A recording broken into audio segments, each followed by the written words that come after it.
Welcome to Living the Empowered Life podcast. I'm your host, Tamiko Pugh, best-selling author, transformational strategist, life and business coach to purpose-driven women, and empowerment influencer. Affectionately called by many, the Empowering Diva. Each week, I'm bringing you inspirational conversations as well as actionable tips and strategies that move you forward in life and business. I believe that empowerment comes from within and can be achieved by honoring yourself, your values, and expressing your talents and gifts. Thank you so much for spending time with me today. Now let's jump into today's episode of Living the Empowered Life.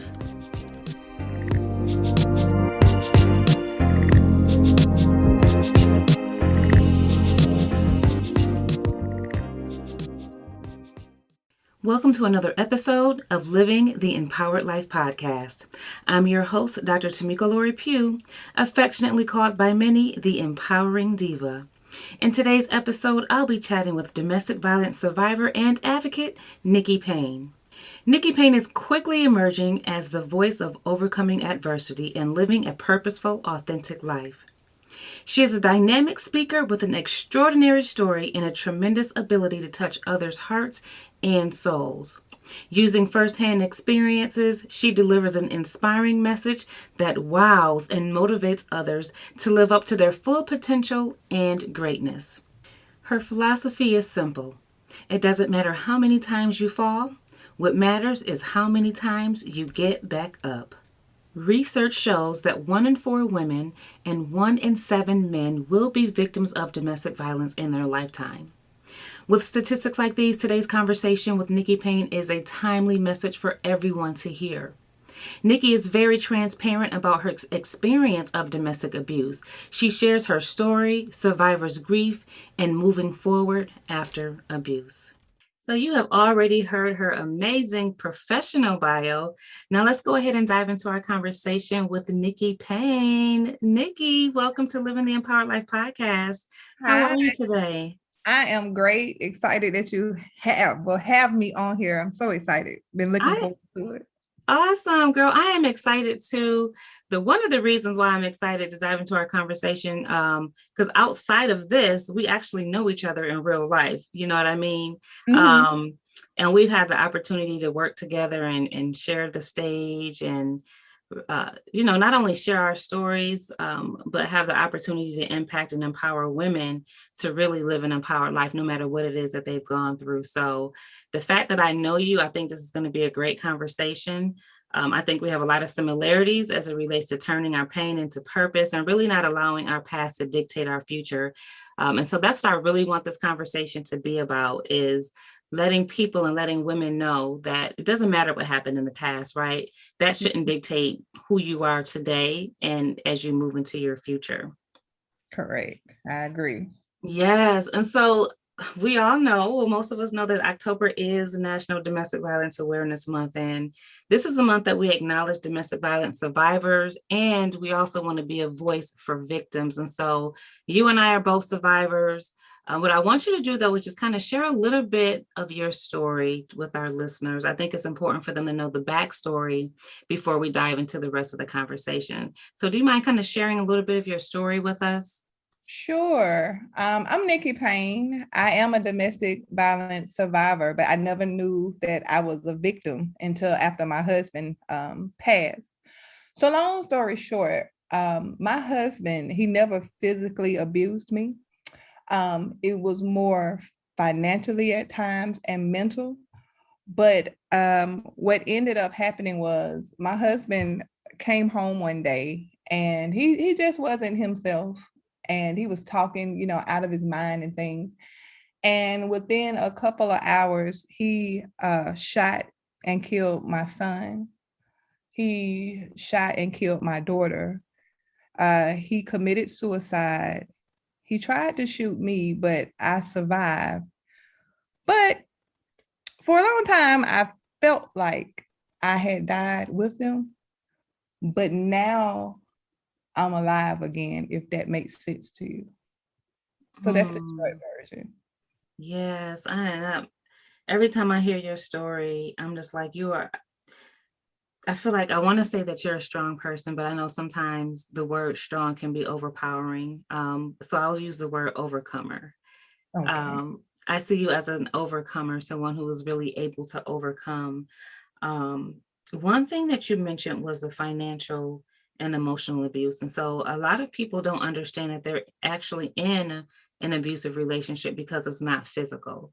But they don't understand the financial and the mental or the emotional aspect of it. So I'm so glad that you hit on that, because 99% of victims stay in relationships or they're stuck because of finances. And so that's one thing that I do want people to know and understand as we kind of go into this conversation. You said that you felt like you died along with them. Can you kind of expand on that a little bit and share what that means to you? Yes. So my daughter died instantly. My husband died instantly, but my son, he made it to the hospital and he was on life support. And they asked me, the doctors came in and they said, ma'am, your son is brain dead. And I said, well, what does that mean? They said, well, we need you to make a decision. And I said, well, what do you mean? I want you to save him. And they said, well, he keeps having convulsions and he's going under. The machine is living for him. And we want you to make that decision, whether you want us to keep resuscitating him or let him go. And so eventually I made the decision to let him go because at that moment, wanting him to stay would have been selfish of me because of what the doctors were telling me, because he could still maybe feel pain. And so I sat there and people were talking, but I really didn't hear anything. And all of a sudden I was there and my breath just went away. It was like, I felt my son die. Mm. Felt it. Nobody told me. The doctors, like the door opened and I was looking at the floor and I saw the doctor's shoes. And the lady put her hand on my shoulder. And I never heard her say the words, but I knew. And I died that night. Mm. And I died and I was dead and I was a zombie for years. I was existing, but I wasn't living. I was going through emotions, but I wasn't feeling. I was trying to seek help from people, but not from the community of people that I needed at the time. And I say that because when things like this happen, nobody really knows what to do. Right. And so for a person like me, it was give she's been through all of this. Let's give her alcohol to drown her problems away. Mm-hmm. Let's Mm-hmm. give her pills to drown her, so she can take her pain away. But I was in my body, I was already dead. I was already dead. And so one thing, I don't mean to go too fast, but one thing that helped me live again was one of the biggest things that helped me start living again was reaching outside of my immediate circle, reaching Yeah. outside of my family, finding a community of people that maybe not been through the same thing I've been through, but understand on some type of level. So it would be someone that says, listen, this happened to you, but this is not you. Your kids passed away, but that's not your life, Nikki. You have to live in order to honor them or to prevent someone else, from going through this or to keep their name and their memory alive. And so during that death or that season, I always say that season of death that I was in, it made me appreciate life now more. It made me smell the rain, enjoy the rain, walk in the rain, feel the sun, enjoy life. It lets me talk to people. And when I notice red flags that maybe they didn't see, maybe I can step them to the side and say, let me tell you a story. And I've done that a couple of times. And just by telling my story, sometimes it ignites something in other people. Yes. And sometimes in their eyes, like it was sorry to mess up everything. There was a lady in the grocery store and her eyes looked like my eyes did when I was Mm-hmm. quote unquote a zombie. And I could just see that it's something had happened to her. So I didn't even tell her it was my story. I said, let me tell you a story about somebody I know. At the end of that conversation, I saw life in her. It was like a fire in her. I don't know her name. I don't know what happened after that. But that's what keeps me living. That's what keeps me getting out the bed every day. Some people, I know you haven't asked me a question. I'm just talking. I'm sorry. No, I want you But, to just share from the heart. Just share from the heart. That's fine. some people say, Nikki went through all of this and she's doing great in life. But they measure me doing great in life because, oh, she got some money or she got a business or she has a car and she's all of that. But that's not a great life to me. A great life is showing people that things can happen to you and you can bounce back. Showing people that every day is not a good day, but you can find something good in that day. Mm-hmm. Just some of the hardest things for me to do every day, Tamiko, is put my feet on the ground. It's like getting out the bed, like actually putting my feet down. That takes more effort sometimes than putting on my clothes. Or I'm sorry. I know you can't see me. I started crying. I'm sorry. But Okay. because, like you said, people say, "Oh, she's so strong," and they'll see me, like they'll hear me speak, or they'll see me, and I'm smiling, and they'll say, "Oh, she's an overcomer because she got on that stage. I'm an overcomer because I didn't let the devil win, and I got up out the bed this morning, and I Yes. brushed my teeth, and I washed my hair." People don't understand when you're a victim of something like that. You feel so ugly. You feel like nobody wants me. You feel like I don't even want me. And one of the biggest things I do is I wash my face and I comb my hair. And it sounds crazy, but it was days to me because I couldn't do that. Mm-hmm. And so when people say, "Oh, she made it out," me combing my hair and washing my face every day is Nikki making it out. That's Yes. Nikki living again. That's Nikki wanting to live again.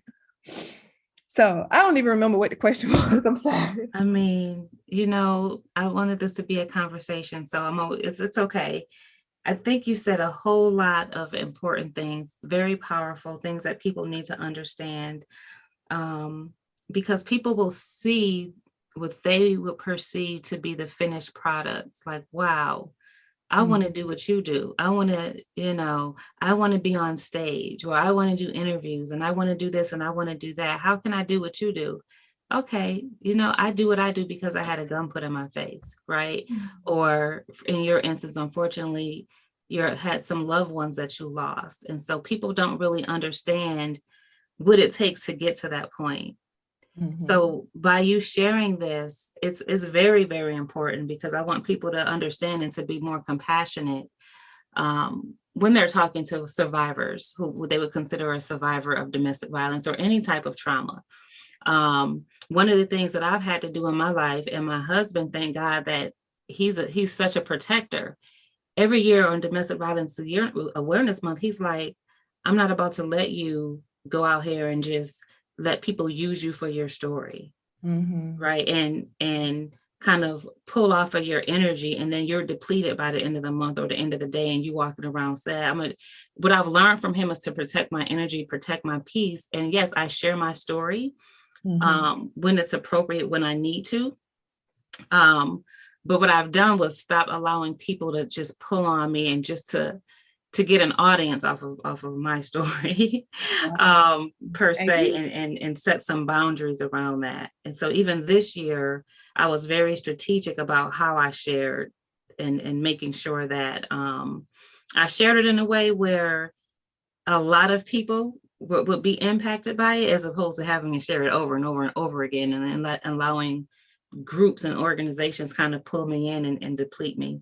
I think it's really important that we protect our energy and set those boundaries. Although, yes, we should share because we want to give hope to other people. But just like you in a grocery store sharing with someone, I think that's profound. You made a profound impact on that person. And you did it because you saw in her eyes that she needed it at that moment. I think that's powerful too, that you can actually look at a person. You can look in a person's eyes and see something is not right. You know what? Let me share right now. So being sensitive and intuitive, right? Being sensitive to the Holy Spirit and using your intuition. So, You know why I like you, Tamiko? I've done a lot of podcasts. You are the only one I could think of, but I know it's less than 3. You are one of the only people since I've met you that's okay. We could talk about your story, but the story is how you made it through or moving forward. What happened to your kids is not your story, and you're about the only person that understands that. So I'm used to doing podcasts where I kind of speed through what happened to get to the after. But with you, it's always been the after. It's this happened, but how do we move past that? And that's one reason why I just love you. Like, I'm a fan. I just don't say nothing. I sit in the back. But, you know, what happened to my kids, like I always say, is not my story. That happened to me. But my story is what happened after that. And by you saying, like, you set boundaries, this was the first year that I set boundaries for myself. This is the first year that I said, okay, it's only a certain amount of things I can do. And when I tell you, it helped me with my peace. Even family members that want to keep bringing it up all month and drain me, or hey, can you come speak at every church in the city? And I have to tell people no, because I feel like if I let them deplete me, I'm gonna be an empty cup and the holidays are coming up. And I can't be empty with Thanksgiving and Christmas coming. So I knew that at the end, when we wrap up, I know that I'm not gonna be sad. And that's why I love you, Tamiko. Like, that's the real reason. Thank you so much. I mean, I understand what it's like, and especially when you are an advocate and you do it all year round. You know, we share this stuff, you know, throughout the year, sporadically when it's needed. And so just waiting for the 1 month to deplete me, no, ma'am, you don't have the opportunity to do that. Right. Thanks, but no thanks. You know what I mean? But yeah, so I'm so glad you said that. Thank you. That was really sweet. Thank you so much. What I really want to dive into, so we talked about your experience. It allows us to become an expert at that, because as experts, we can see other people and we can minister to them in the grocery store, just like you did. But the one thing that people don't always understand, and you shared that, was the survivor's grief. I think you did a great job at sharing survivor's grief when you said you were existing but not living. You were not feeling like you were a zombie for a year. People don't understand that portion of not the recovery process, but that whole going through the survive, like overcoming and just kind of moving forward. They don't see that part. You mentioned something though, that people will want to give you alcohol. Oh girl, you're gonna be okay, let's just have a drink. And that drink becomes another drink, and then pills. And so I think the way that we handle not mental illness, but mental health is really important as it relates to anybody that's dealing with trauma, and not always like, girl, let's just go have a drink, right? Or take these sleeping pills, or whatever the case may be, because we're covering it up. So I'm glad that you talked about that. But as you were speaking, Nikki, I kept hearing the word rebirth. I kept hearing it was like a rebirth for you. You said you died and then you came back, and I'm like, oh, she just had a rebirth. Like she's a totally new person, because God does things. He creates. There's a scripture, and I don't quote scriptures all the time. I mean, my husband's the minister, but I'm creating something new in you. So sometimes we have to, in order to move forward, we got to leave the past behind so that we can move forward and allow God to create that new thing that he's trying to create in us. And I think that he's created something beautiful in you. Thank you. Definitely. So moving forward, what does that look like? What did moving forward look like to you? Was there a process? Are you still moving forward? I am still moving forward. You know what? Whatever God has for me, like whatever my purpose, I feel like I'm right on the line of it. Like I'm right on it. I'm right on the line. So I don't really, okay, this is what I learned about Nikki. Nikki is, this is going to sound crazy.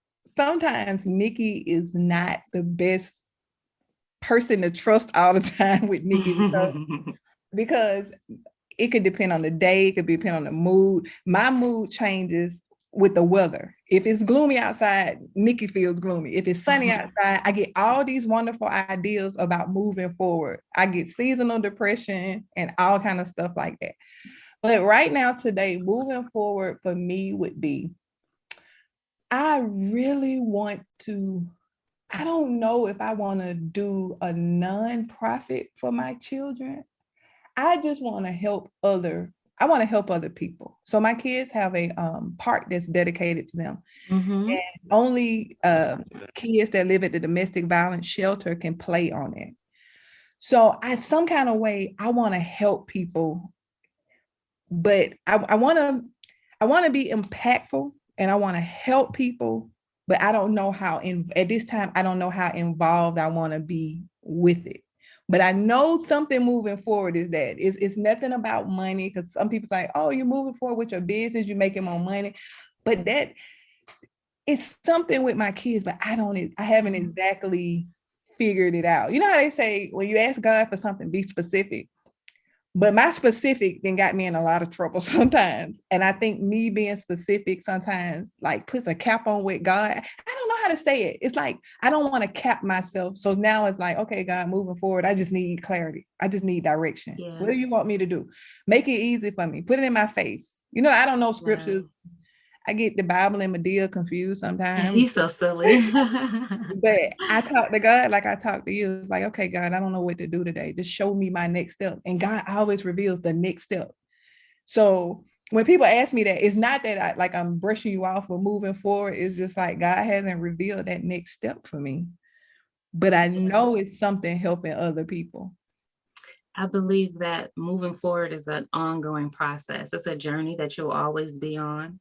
But, you know, you talked about your kids, and I think the best way, and this is just an opinion, this is just my thought, leaving a legacy as it relates to your children. I think you're doing that now, but I'm not sure if you've thought about a scholarship fund in their name, because that's something that can go on for generations and generations and generations. And that's their legacy, to have a scholarship fund that helps, you know, those who are impacted by domestic violence to go back to school, or to go, or kids who are impacted to go off to college, you know. And it doesn't have to be a whole lot. It could be $1,000, $5,000. You know, have so many children per year that you're sending off to college that were impacted by domestic violence. I think that's a great way to move forward with the legacy for your children. Oh yeah. Okay, I'm gonna write that down. See, now you got me hooked with Amazon and a scholarship. So we're talking about moving forward. What tips or tools do you have that can help someone move forward? Can you think of anything that helped you? Moving forward, one of the biggest things was just changing the community and the people that I was around. Just starting to be around people that held me accountable. Not even in person, even social media. It was so many. Let me see. One thing I can really say is, on social media, especially, unfollow depressing people. Unfollow people that drain you. People always got drama. Because what I noticed, what helped me is I just unfollowed a lot of people. And some people, they didn't do anything to me. But the only thing that would go up my timeline was things that inspired me, things that empowered me, and things like that. So when I say be around a community, not necessarily a person, that community could be what we're looking at online. Because if all day I'm seeing, Nikki, you can do it. This person did it. She overcame this. If that's all that I'm seeing, that helps me move forward. That helps me not be depressed. And when I see somebody that says she was in the same position I was, but now she's better, and it's been a couple of years, it gives me hope. So I would just say, anybody who's been through that, just find a community of people that will help you, not necessarily been in the same boat with you. Because one thing I don't like is to be in like in a group with, and it's really depressing because we all got problems. Somebody in here got to have a solution. That's right. Right? So that would be one of the biggest tips for me, because people are on social media so much. Yes, I think that's really good. Changing your community is so important, and the people who you're around. I think that's one of the biggest impacts of all, the people you're around. And like you said, having people to hold you accountable. Like I just remember, not wanting to go out of the house or not combing my hair. Like you said, it was, that's a great thing to get up and comb your hair and brush your teeth. And I just remember, after going through my situation and leaving my abusive husband at the time, just being in the house. And I remember I would have people say, "No, girl, we're going to get you out the house. We're going to go to the movies. We're going to do this." And just really holding me accountable for who I was, and to start to love myself and respect myself more. Social media, unfollowing, girl, I will unfollow you and hit delete in a minute.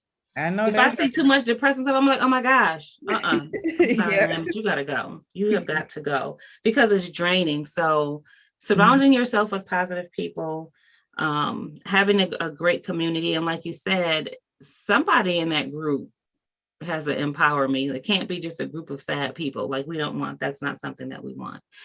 Nikki, one thing that I love about you is that you live in the moment. And I think when you experience traumatic things in life, you get to a point where you're like, you know what? You turn into a free spirit. I know, I feel like my husband always like, you're a free spirit. You just do stuff. You like, oh, I want to do this today, and go do it. Absolutely. Because when you've gone through certain things in life and you see your life flash before your eyes, it's like, I'm going to live for this moment. And so what I love about you is that you live in the moment. I'm like, oh, she's in Cabo St. Lucas today. She's here today. Like, she's living her best life unapologetically. Yeah. Right. And I think people who go through what we've gone through, they don't, we get to a point where we're unapologetic about who we are and what we do and how we do it and when we do it. That is true. And so that's what I love about you. Other part of moving forward, you're an entrepreneur. Can you just share with us about what you do as an entrepreneur, and what was the why behind your business? The why is because I was broke. I'm gonna tell you the truth. I love it. So because my husband, when my husband died, the money died. I was one of those people that, oh, my man got some money, I can just buy this purse and I can just buy this, and he gonna take care of everything. Well, I didn't have my business together. When my husband died, the money died. The liens came on the house, all the money was gone. I pawned my car title, and I was in the house one day and I was having to boil water to bathe because I didn't have any gas. And a commercial came on TV, and it was about facials. And I said, if I go to school, I can get an overage check and I can try to save my house because it's going into foreclosure. Tamiko, it could have been a commercial on changing tires, and I would have been changing tires. So I went to the school, I applied, and the lady said, "Oh, you get $3,500 back." And I said, "Well, can I get it today?" She said, "No, you got to go to school." So it was an esthetician school. I hated the entire school. I don't like nothing, makeup, nothing, lashes, none of that. And I found one thing that I liked, and it was equipment. And at the esthetician school, we have body shaping equipment. So it's like lasers. We can take care of fat, all non-invasive, cellulite, anything like that, non-invasive. I learned everything at that school that was a machine. And so eventually, the one school that I hated ended up being a business that made me a lot of money. So in my business, what I do is, again, non-invasive things. I can make your waist smaller, your stomach smaller, laser lipocavitation, anything with a vacuum machine. So that's basically what I do. Well, I haven't been working on clients because of COVID, but I'm gonna start back next year. So at this time, I got a warehouse, and so I sell equipment to other people that does body sculpting like I do. And so now I'm selling equipment to other people, because I had to kind of pivot when COVID came. Can't let me down. Hey, when you've been through stuff like us, COVID ain't gonna keep us down. That's right. If we can take a gun to the face, COVID is not gonna stop nothing. So that's the business that I'm in, and that's how I got to do it. But I will, again, God led me to that school. I fought it the whole way, and what I fought ended up. And Tamiko, I'm gonna make it real quick. The thing about what I was doing when I was working on people's body is, remember how I said, I don't want to talk to a lot of people. I end up being a therapist because you wouldn't believe, especially domestic violence. Well, not just domestic violence and people who've gotten divorced. Sometimes when you do their body, you can see it's a mental shift. It's a self-esteem. You see their self-esteem go up. And when they were depressed because people were calling them ugly, and you changed their body, and now they're loving themselves and they see light, and they want to live and they want to put on clothes. So I ended up having a business where I get to empower somebody every time I do their body, like every time. Yes. And it's you just wouldn't believe how many clients come in and they're there. I think they look great, but it's because a man told them that they don't look good at all. And I absolutely agree with that. And just a little bit real quick, not to take away from the seriousness. No man has told me I don't look good, but I want my waistline smaller. So I'm going to come to you. Okay, I got work on this waistline just for me, not for anybody else. Okay. That's for me. I just had to kind of throw that in there real quick. But okay. Nikki, you have this philosophy that I think I see you living by. Everything that you were sharing today, it was a part of this philosophy. And your philosophy is, it doesn't matter how many times you fall, but how many times you get back up. Right. Can you kind of expound on that a little bit, on that philosophy? How can a person implement that in their life?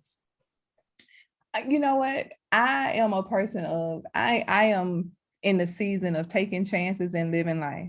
If there's a business that you want to start, just start it. If you fail, you got knocked down, get back up. If you want to, whatever you want to do, take that chance, take that risk. And if you don't make it, it's okay. If that relationship didn't work, it's okay. You got knocked down, but just get back up, because you only lose when you stay down. And as long as I get back up, the devil's never going to win. So that's how I live it every day. I love it. I love it. Nikki, what does it mean to you to live an empowered life? Ooh, empowered life to me, I know it sounds redundant, but empowered life to me is just getting out of bed every day and smiling, because that's just one of the hardest things for me to do. It's never financial. It's never nothing like that. I'm empowered every time I make the decisions to consciously get out of bed and have a great day. I love it. It's just as simple as that. Sometimes we overthink things in life, right? To live an empowered life, you got to do this and do that. And I think sometimes we overthink stuff, and just to simplify it, get up out of the bed and smile, right? That's living an empowered life. I absolutely love that. I love, love, love it. And so before we close out, I want to know, well, I'll do this. Do you have a final thought that you want to share with the audience? Just a final inspirational message. Ooh, final thought would be, it's hard to see the picture when you're in the frame. So sometimes it's better to ask somebody that's from the outside looking in, if that makes sense to you. I love that. Very powerful. I love that. Nikki, thank you so much for sharing with us today. I took away a lot of great nuggets from our conversation. I'm always a supporter of you. I'm always going to be a fan. So thank you for sharing from the heart. Thank you for being transparent. And thank you for teaching us how to move forward. You're welcome. I appreciate being on the show. Thank you. You're welcome. Thank you for tuning in to another episode of Living the Empowered Life podcast. If you or someone you know is experiencing domestic violence, call the National Domestic Violence Hotline at 1-800-799-7233. That's 1-800-799-7233.